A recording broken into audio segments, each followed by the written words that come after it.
చక్రరాజ నికేతన చక్రములలో గొప్పదైన దానిని నిలయముగా గలిగినది. సూర్యుడు కేంద్రంగా ఉండి మిగిలిన ఉపగ్రహాలు తిరుగుతూ ఉండే వ్యూహాన్ని సూర్యకుటుంబము అంటారు.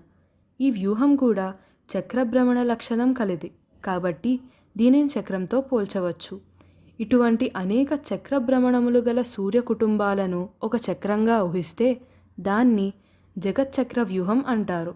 ఈ జగచ్చక్రాన్ని చక్రరాజంగాను దాని కేంద్ర బిందువును అమ్మవారి నిలయంగాను సమన్వయించుకోవాలి.